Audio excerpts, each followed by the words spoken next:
Ons lees die oordenking vir 24 Januarie uit die Here is my herder met die vriendelike vergunning van Lizet Marie.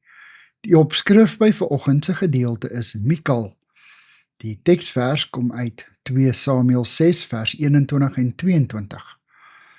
Hy het vir Mikal geantwoord: Voor die Here wat my verkies het, bo jou pa en sy familie, deur my aan te stel as heerser oor Israel, die volk van die Here, ja, voor die Here sal ek dans.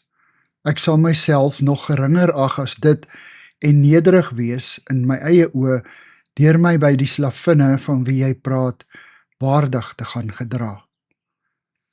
Toe Dawid dansend voor die ark Jerusalem binnekom met Mikal, sy vrou en die dogter van Saul, bo uit haar venster op Dawid afgekyk. Ons lees: Sy het koning Dawid gesien terwyl hy spring en dans voor die Here en sy het hom in stilte verag. Watter antiklimaks moes dit nie vir Dawid gewees het nie. Nadat hy offers vir die Here gebring het, die hele volk in die naam van die Here, die Almagtige, geseën het en toe aan elkeen 'n ringbrood, dadels en 'n handvol rosyne uitgedeel het, het hy teruggegaan huis toe. Hy wou ook aan sy gesin die priesterlike seën gaan gee. Mikal het hom egter smalend daarvan beskuldig dat hy homself soos 'n onbeskaamde mens voor sy slavinne en onderdane ontbloot het. Hoekom?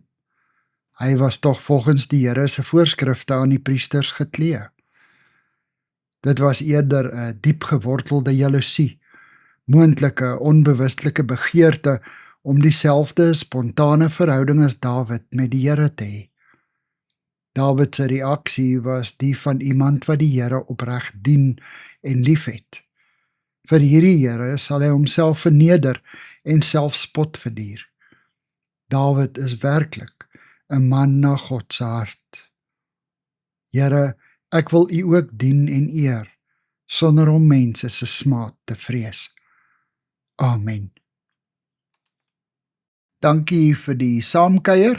Ek deel Lizet se kontakbesonderhede in die inligtingsparagraaf van die kanaal. Daar is ook skakels na voorlesings van Lizet se ander publikasies wat hier beskikbaar is.